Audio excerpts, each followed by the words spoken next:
ओम शांति। ओम शांति।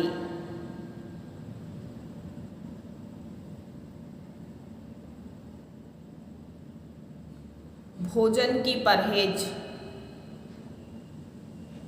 ये आज most important हो गया है।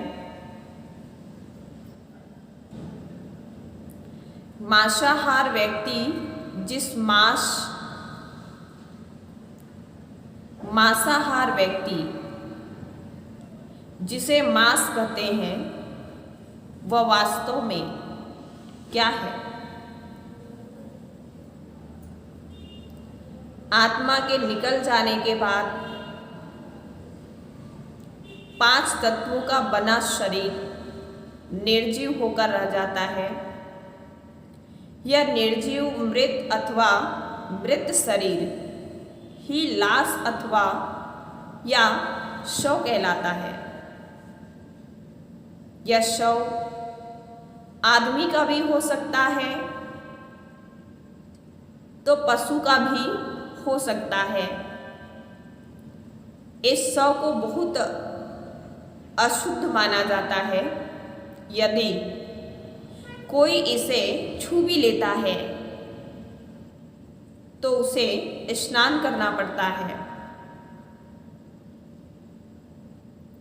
जिस घर में यह रखा जाता है, उस घर में अशुद्धता या उस घर को अशुद्ध माना जाता है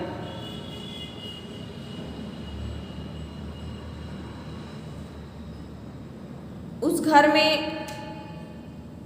खाना बनाना तो दूर, कोई पानी पीना भी नहीं चाहता।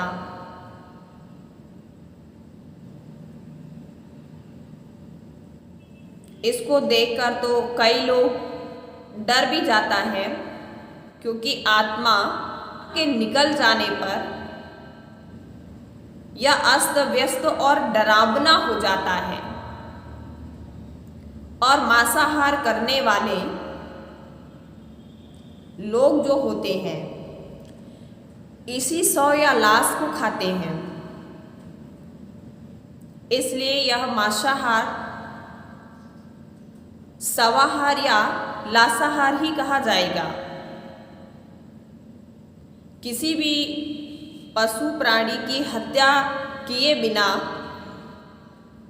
मांस मिल नहीं सकता, परंतु हत्या के बाद शरीर अछूत हो जाता है।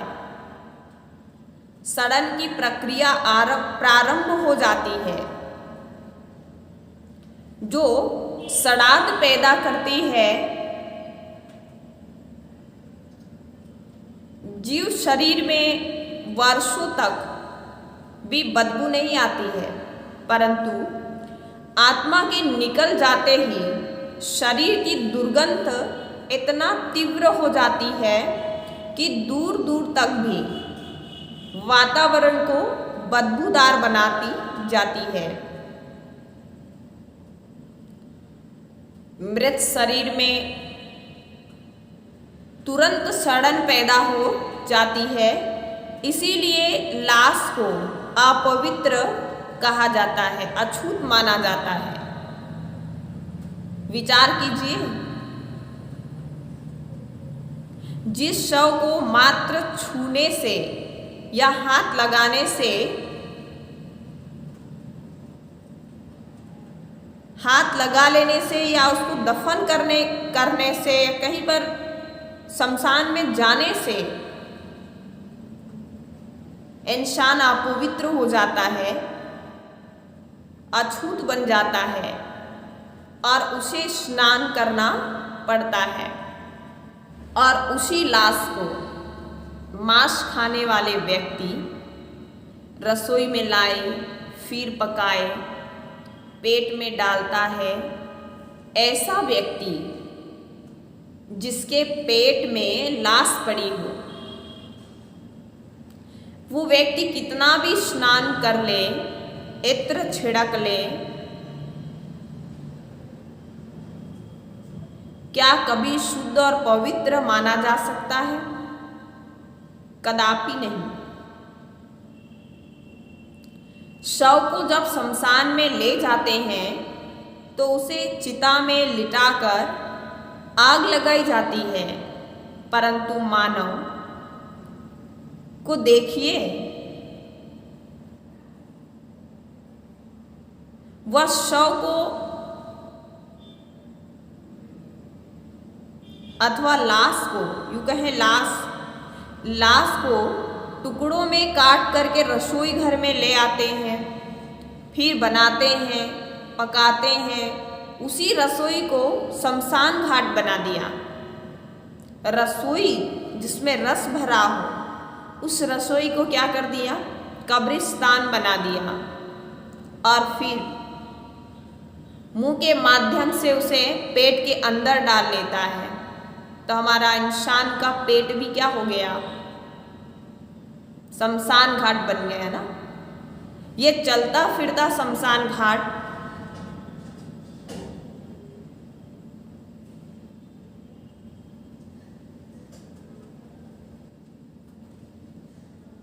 इंसान चलते फिरते क्या बन जाते हैं? शमशान घाट बन जाते हैं, मुर्दा घर बन जाते हैं, क्योंकि वो किसी लाश को, किसी मुर्दे को अपने पेट के अंदर दफन करते हैं।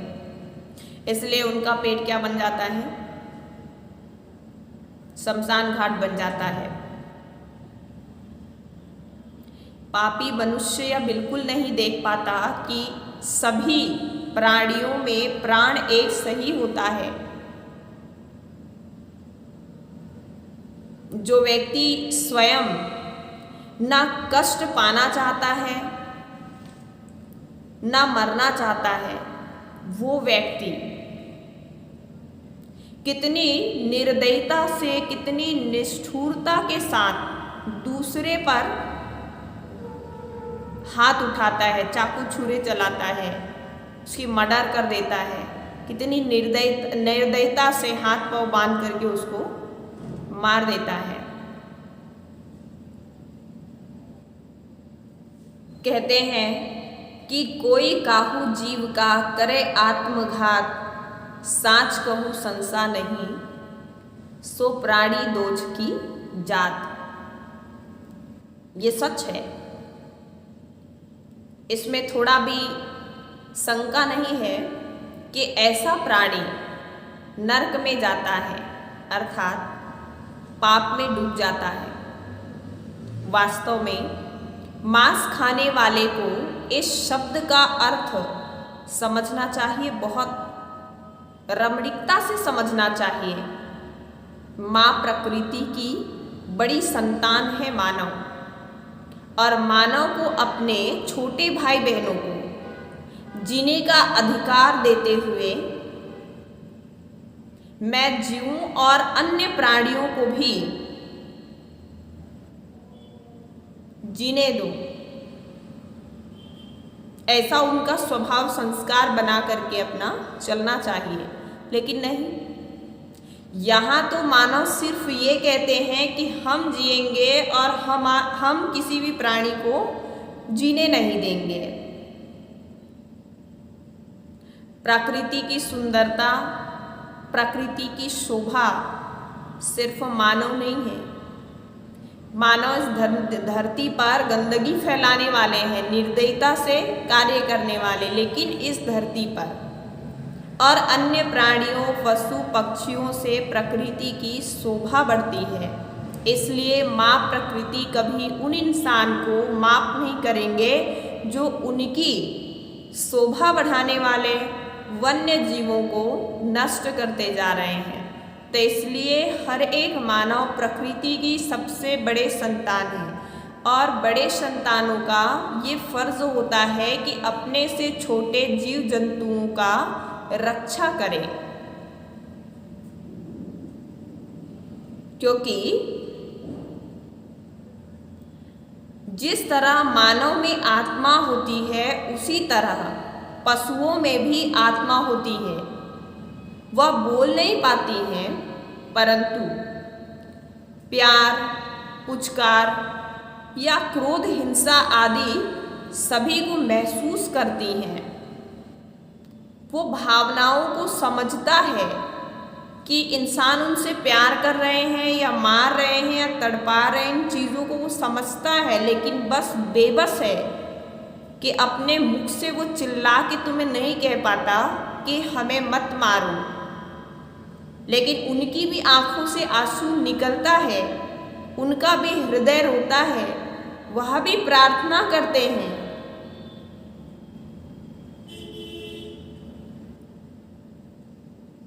जब पशु को मारा जाता है तो भय, चित्कार और त्राही त्राही के साथ उसकी आत्मा शरीर को छोड़ती है। वे प्रकंपन उस सारे वातावरण में फैलती हैं, पूरा वायुमंडल में उसका वो दहशत जो है फैल जाती है। और ऐसी वायुमंडल में क्या इंसान सुख शांति की अपेक्षा कर सकते हैं? अगर हमको सुख और शांति से जीना है तो हम अन्य प्राणियों को भी जीने दें, उनको भी खुशहाल खुशी जीवन जीने दें, उनकी भी हम रक्षा करना सीखें ताकि उनकी दुआएं भी हमको मिले और प्रकृति बहुत सुंदर, शांत और शीतल होकर के चलती रहे। और हम मानव को भी जीने का आनंद तभी मिलेगा जब हम अपने सामने, अपने साथ साथ अन्य प्राणियों को भी इस धरती पर जीने का अधिकार दें, हक दें। अच्छा, ओम शांति।